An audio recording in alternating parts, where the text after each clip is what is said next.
7 ways holiday shopping will be different this year and what you need to know to get the best deals, but also get the stuff that you need in time. We're here with expert Amy Goodman to tell us all about it. It is Wednesday, November 18th. Let's talk money with our friends.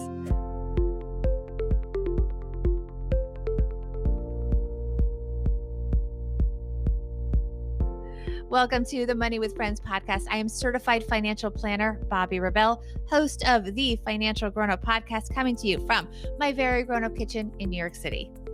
And I'm lifestyle journalist Amy E. Goodman, coming from my kitchen island in Washington, D.C.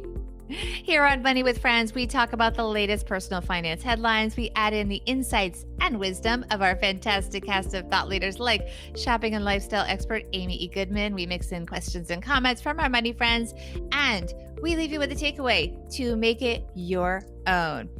Welcome back, Amy. We had a wonderful show on Tuesday talking about upping your wardrobe for your very first job. We had lots of shopping tips for everyone.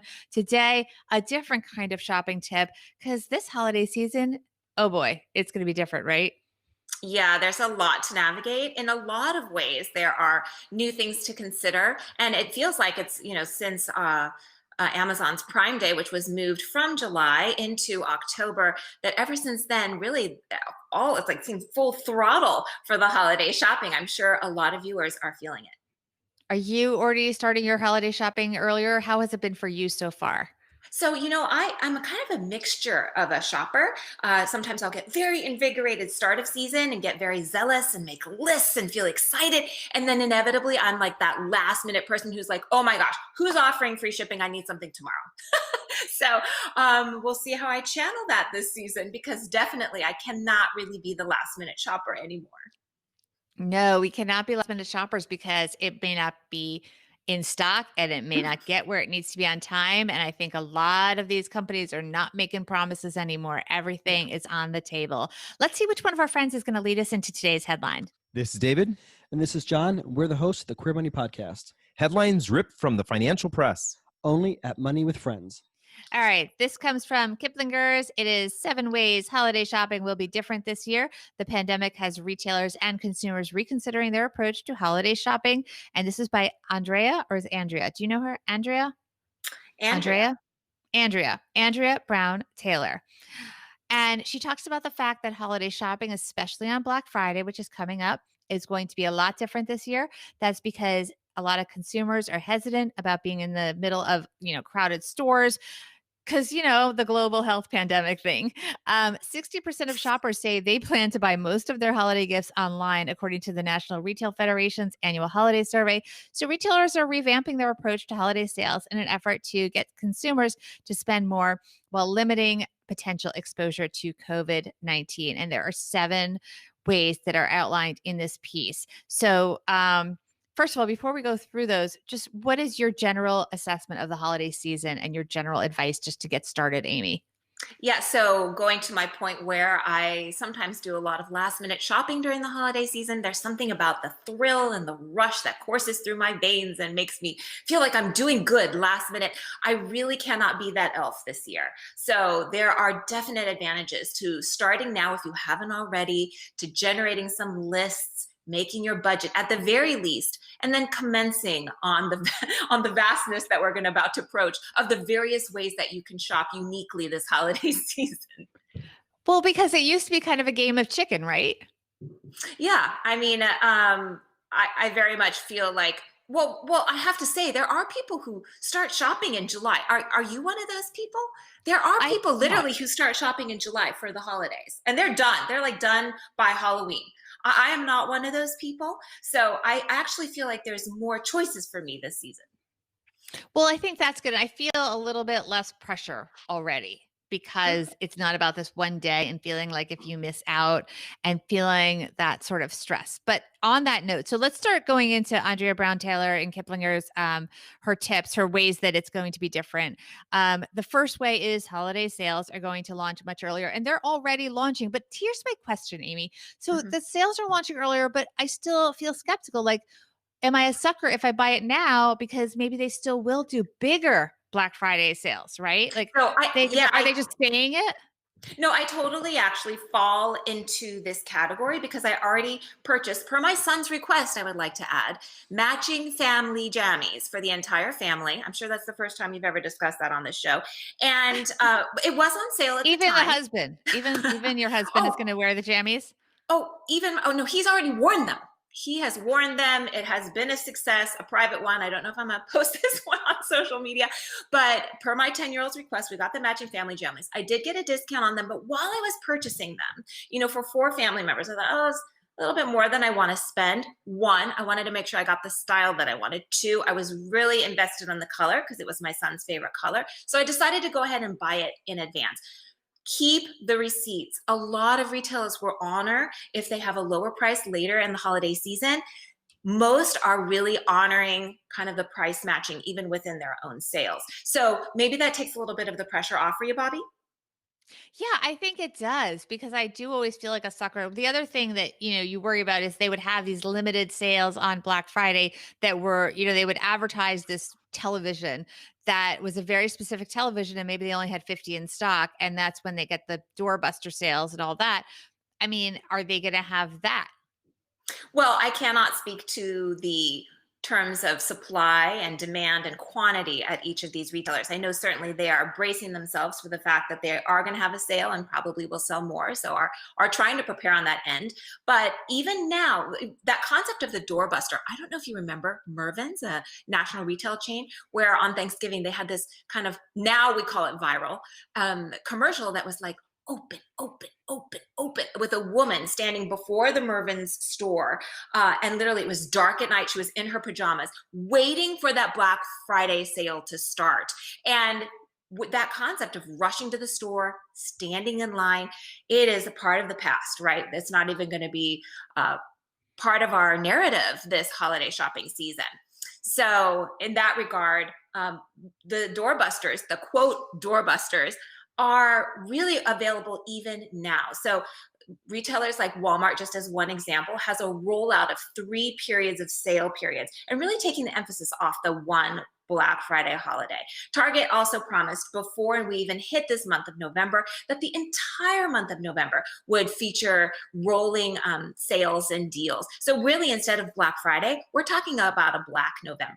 Okay, let's get back to the seven things that are going to be different. So number 2, consumers will switch to online shopping more. More consumers will switch to online shopping. I mean, that's not really a surprise because we've already been doing that, right? Right. And I think actually now we're geared up really well to make our holiday purchases as such, because now maybe if you didn't do groceries online before and had it delivered, but you're already doing it, and maybe you didn't get your drugstore items delivered or shipped, but now you're doing that as well. So you're already kind of primed for this online holiday shopping season. Number 3, expect shipping delays will get worse. That's something you've already talked about. Yeah, we just don't even know. Yes, and last time when we were talking, just a little hint about what was to come, we were thinking more like, the election and all of just the volume of what was happening with the election was going to slow down shipping. And now retailers are just saying themselves, they can't really guarantee any shipping dates per se, because the volume is going to be so vast and kind of unprecedented. So this is all the more the reason to make your purchases now and early so that it almost accounts for some time to give you a bit of buffer, especially if you are having things or gifts sent directly to their recipient. Yeah, and the next one is something I want to really dive into with you a little bit more because it can be a good thing, but it can also be a tough thing. That is number 4, gift cards will become more popular. Gift cards are tricky, right? When I saw this, I was like, really? And I can understand why, because you really want a person to have the maximum amount of choice, maybe in a site. You're not sure what they want. That's another category. And a lot of times we use gift cards when we are at a loss for any other type of gift. So we think, okay, this is kind of like a catch-all. Maybe this is a good catch-all gift. But I think it has to do more with like kind of the delivery. You can do a last-minute gift card electronically. It's going to get to their gift recipient. It takes the shipping equation out of it. And still it offers a lot of choice to the person who's receiving it. So I think maybe in that sense, that's why gift cards are going to be very popular. But just beware that so many millions of dollars of them go unused every single year. So you maybe want to even make a chart of gift cards and dollar amounts and when you receive them, and always check the back, because some gift cards actually have the little trick on them that they have expiration dates. Yeah.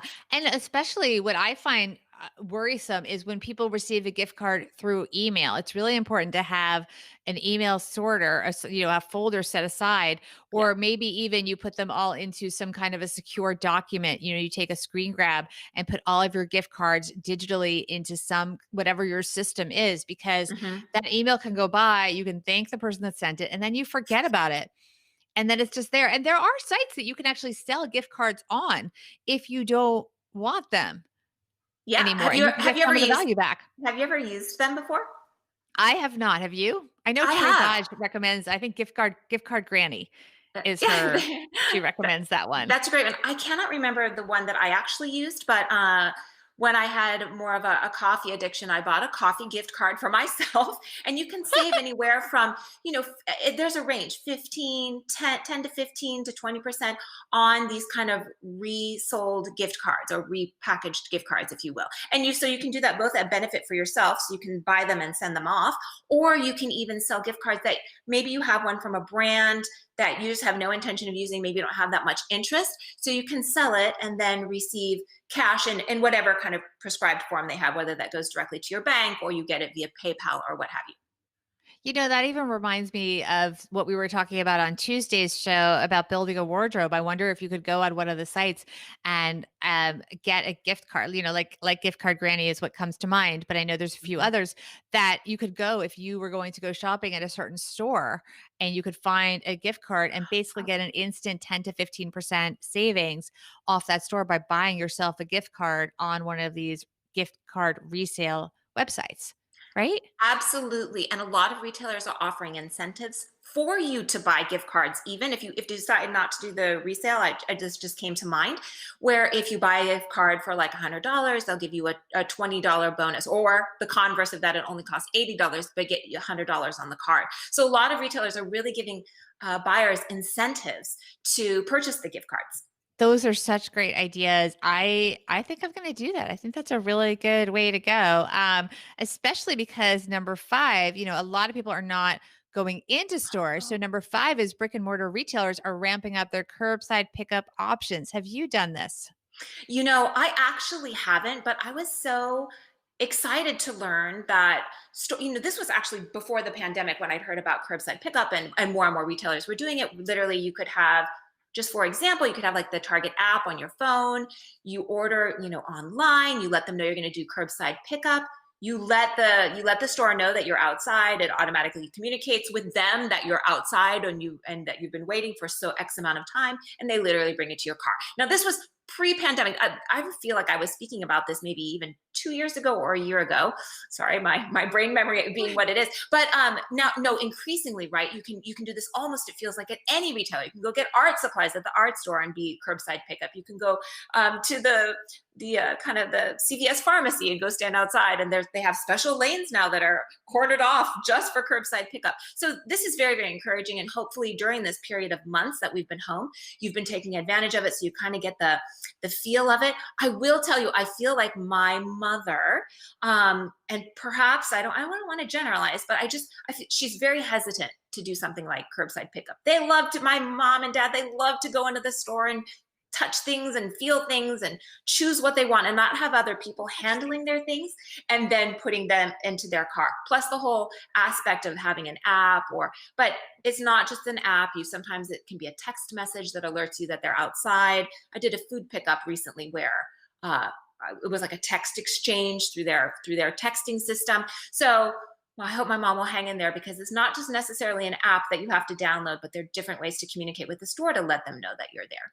I have done it a number of times, and I think the stores that I've gone to have been so well run and it's so well executed. I did Home Depot, and when you get there, there's certain parking spots that are designated for Yes. the pickup, and you text them through their app, Mhm. but I think you can just text them. I think they come back to you through a normal texting. It was very easy. And you tell them I'm in spot number 2. And they come out, you pop your trunk and they put it in and they wave to you. And it was so wonderful. I did it at Best Buy, great experience as well. And we did it at Dick's Sporting Goods. all good. So I think the retailers, many of them have really stepped up and are doing an amazing job. And that Mhm. brings us to the reality check of number 6 way that things are going to be different, longer wait times for in-store shoppers on Black Friday.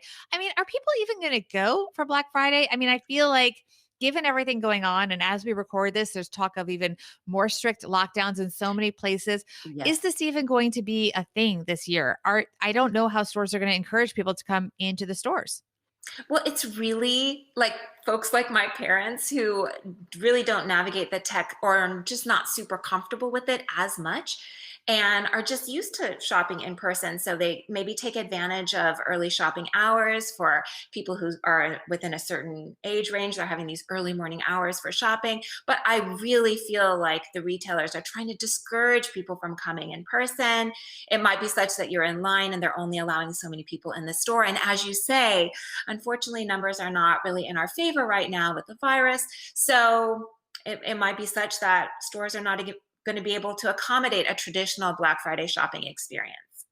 And people should really remember what you mentioned earlier, that if you buy something, very often, if it goes on a discount within a certain period of time, say 2 weeks, and we're now within 2 weeks of Black Friday, you can often get the store to make that adjustment if you just keep your receipt and speak to them. So you may not need to go actually do that on Black Friday.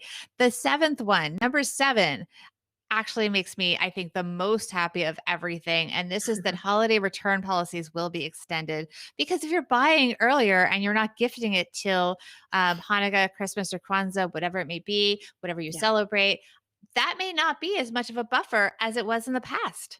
And in particular, this is going to be advantageous if you're purchasing electronics as a gift, because a lot of retailers are extending those 10-day windows or 14-day windows only that you used to be able to have to return specifically electronics. So across the board, it's great that there are extended return policies and exchange policies. However, here's the caveat: just go ahead and return it as soon as possible. Like the minute you receive the gift and you're like, this is just, it's such a wonderful thought, but it's not quite for me.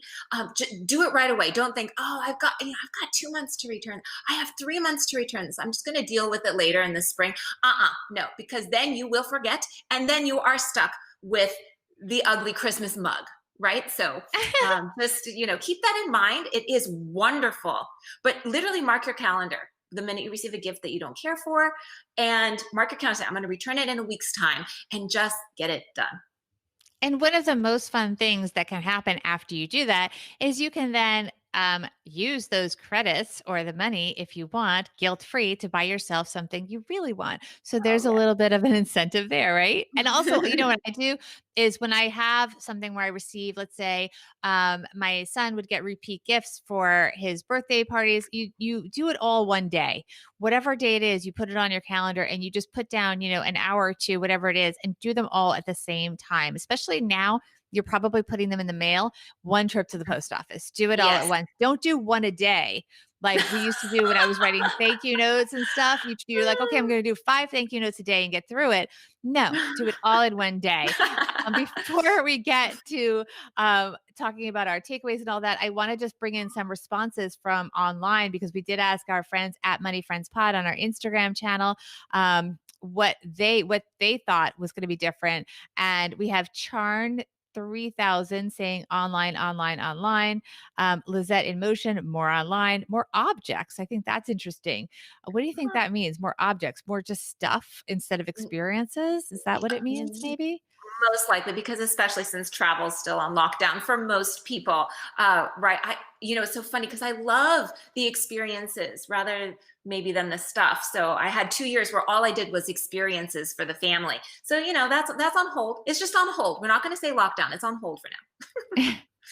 And let's just get one more. Mr. Green 55555 says there are deals throughout all of November instead of just on one day, Black Friday. So true, I think. And I think that takes a lot of stress out of things. I mean, why didn't we think of this earlier? Why did we need a pandemic to change the way we shop? I think this is a lot more just chill, right? Yeah, there's no FOMO. There's no fear of missing out here because there are good sales no matter when you it comes into play. You're probably going to get a good deal one way or another. And there's a lot of options. We haven't even talked about the after holiday sales. We can only handle Black Friday for now, but there are going to be ways that if you're exchanging or returning gifts that you can still take advantage of sales even after the holidays. So we have enough to worry about in our lives. Maybe that's Well, my we're going to have takeaway you right back. there. Wait, hold the takeaway. We're going to have you back. But first, I do want to talk about something that I've always wanted to shop for. Art. Art is something that I've always had my eye on, but of course, it is very pricey. Now, I do invest in the stock market, but artwork, I mean, this can be millions of dollars, and you want to invest in high quality artwork by blue chip artists. And, it's not always affordable, but now there is a new way. You don't have to be a hedge fund guru. You don't have to pick the art yourself. You don't have to put together an art portfolio yourself. And you don't have to take the big risks that you would be taking if you, let's just pretend, in a fictional world, had millions to invest in buying a piece of art. So, believe it or not, I didn't know this, but the art world is much bigger in terms of an investment. Total wealth held in art is projected to grow from 1.7 trillion to 2.6 trillion by 2026. And it is relatively, I don't want to say it is definitely something that can be risky and is something that you have to know about, but by investing in a portion of a piece of art, you can really lower that risk. The ultra wealthy have been doing this for many years, but it's not something that's generally been available to the average person. So that's where Masterworks comes to mind. They help you avoid excessive speculation and all these kind of crazy schemes because they actually do all the research. Their founders are serial entrepreneurs. They founded over a dozen companies valued at up to $1 billion. The CEO, by the way, of Masterworks has an internationally recognized top 100 personal art collection. So why is it that we don't invest in art? Well, the truth is it's just not been affordable before Masterworks. So now you can invest in the very same paintings as millionaires and billionaires at a fraction of the cost. The best part of this is that you don't need to know anything about art. Their experts can create a custom portfolio to meet your investment needs. Go learn more about it. See if this is something that is maybe something you want to consider for a portion of your portfolio. Stocks have been doing amazing. And I know that a lot of people are thinking, well, maybe I should diversify just a small portion of my portfolio. This is one thing you can look into. Go to masterworks.io to learn more. Make sure to use the promo code MWF because there's actually a 25,000 person waiting list to get first dibs on this. So again, it is masterworks.io. Use the promo code MWF. And it's important also to know what you're getting into because this is different from investing in equities. And that is masterworks.io/disclaimer. Make sure you read that so that you fully understand how it works and what the risks are. But I definitely think this is something we should all be looking into. Diversification is really important to do, especially with the stock market so erratic these days. It's important to invest in different areas. So masterworks.io, promo code MWF, and check it out and let us know what you think. Amy, let's do our takeaways. What do you think? Well, uh, there's more ways to shop this holiday season than ever. I think that's a good thing. I think it's making us think creatively, mapping things out a bit more because we might not be spending as much time in brick and mortar stores. So the ease of online shopping is great. Curbside pickup is great. The only things that you really want to be cautious of are allowing enough time for shipping so that things can get where they need to go, whether it's to you or to your recipient. And I just really want to eliminate the sense of panic because you can get great deals throughout the season and just feel like you're going to get a really take advantage of the good deals that are available. Yeah, and I think that the move to online, so first of all, I echo everything that Amy says, but I think the move to online does take so much stress out of it and it allows you to be more organized and really more thoughtful and really comparison shop a lot more easily. We always could walk into a store and then go on an app and see if somebody had it cheaper and then go to that store and say, "Will you match it so I can take it out this day?" whatever. Now we don't have to go through all of that. We can just, be methodical. I do encourage people to maybe put aside an afternoon or something to do your shopping. Maybe you want to put things in your cart and see if you get a coupon. Sometimes that happens. If you sign up for a mailing list, you'll often get 10 to 15% off. You can always take yourself off the mailing list after the holiday season, but pick your favorite retailers. And sometimes if you also group your purchases, if it's something that is sold in multiple places, but you could get them all in one place, sometimes if you group them, they will give you extra gifts. So maybe if you do a lot of your shopping in one place and then you reach a certain threshold, you'll get more gifts, which you can then give out as gifts or gift them to yourself. I did that recently. And look, you definitely have to be careful. You can get suckered. And it has happened to me into buying a little more than you expected, but that's okay. Returns are okay too. Don't be afraid to return if you goof up. Returns are a little more liberal this year than usual. So that's a good thing as well. Did I do okay, Amy? I feel like I got to live up to your wisdom as the shopping expert in our show season. I just want you to stick to those budgets for sure. Like plan out your spending budget per person, or maybe instead of getting gifts for everybody, your family is coordinating, just having a one person to person exchange. That's a good way to also cut down the budget, and also to set price limits on gifts if you're doing family gifting, so that people don't feel the pressure to bust their budget for the holidays. Very well said. Amy, before we let you go, what are you going to be up to for the next month? You'll be back in 4 weeks. So we look forward to seeing you then. But tell us about your holiday season expectations. Because I think by the time we get back, it'll be around the holiday. We'll be in the thick of it. Well, we will be in the absolute rush of it. So I'm doing some early holiday fashion segments coming up, and I think possibly I'll have some things going on in December. We know in the TV world, I found out a little bit in the days to come and in the weeks to come.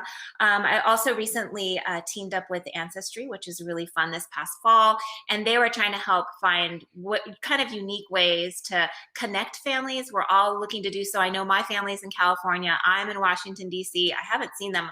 It'll be a year coming up pretty soon. And I know that this is the situation for a lot of families. So we had a really fun discussion when I was working with Ancestry, because I was able to link them to our historical past. I mean, we were pioneers on the Oregon Trail. I didn't know that. I had family in Missouri. I didn't know that. Like, it was really kind of, I had a very forward ancestor who actually left his family of multiple children. I think he had 5 kids and his wife, to go to the gold rush and try to strike his luck at gold. So it was really been kind of a fun and interesting dialogue. And right now through the end of November, they're having some different specials. One of them is Ancestry DNA, which I haven't done, by the way, but helps you map out your ethnicity traits and gives you a closer match, because it actually requires a little swab from the cheek. And it's only $59, which is really kind of fantastic for an Ancestry subscription. That's amazing. I actually think I'm going to check that out. I'm getting very curious, and I feel like it's way over Thanksgiving, since we're all sort of separated with just our households. We can't really be with our extended family as we often are. That is something we could all do sort of a group call over and discuss our results. And maybe it will open up questions for the older relatives that maybe they don't think to tell us. Oh, my parents were wowed. They were like, "You're kidding." And they were literally you have to call uncle. You got to call auntie. You got to inform them of all this information I've learned. I thought, we should probably just do a group call. But I mentioned my parents aren't tech savvy, right? A group call. A group call. Whatever technology works for your family, I think is great. But I love that idea that it's sort of like, I don't want to call it a game, but it's sort of something you guys could do over Thanksgiving to be together and have something new, fresh, and hopefully really cool to talk about, depending on what you find out. But hopefully it's really good stuff. And it's just going to be, I don't know, it just sounds like a lot of fun to connect with family that way. So I think that's a great suggestion, and I'm glad you're working with them. What else is going on? I know you're on the Today Show this week, so people should definitely check that out on Thursday. And where can people follow you and keep up with all of your television appearances until you're back with us in a month? Oh, I'm at Amy E. Goodman, kind of across all channels, whether it's Instagram or LinkedIn or Facebook. You can find me there through literally all social. And that's the same for my website. It's just my name, Amy E. Goodman. The E is kind of key. There's another Amy Goodman journalist, as you may know, with more of a political bent, but I'm the lifestyle journalist, Amy E. Goodman. Well, we love having lifestyle journalist Amy Goodman here, and you can learn more about Amy and all of our thought leaders on our website, moneywithfriendspodcast.com. And you can also learn more about Adam Carroll, who's going to be here with Joe on Thursday's show. So on that note, thank you, everyone. We'll see you mañana. Bye. Bye. This show's created and hosted by us, Joe Salsihai and Bobby Rebell, and it's edited and produced by Ashley Wall. Money with Friends is a product of Money with Friends, LLC, copyright 2020. For a list of the thought leaders who appear on the podcast and links to the stories discussed, head to our website, moneywithfriendspodcast.com. You can also check out our schedule for upcoming recording sessions so you can join us and be part of the show. Also, be sure to follow us on social media at Money Friends Pod on both Instagram and Twitter. Look out for our polls and quizzes. You could get a shout out on the show. We're well worth following, we promise. As with anything, remember you shouldn't take advice from any of us or any other videos or podcasts without first talking to your financial advisor. These people on this episode, they're here for your and their entertainment purposes only. I'm Bobby. I'm Joe. We'll see you here back next time with another episode of Money with Friends.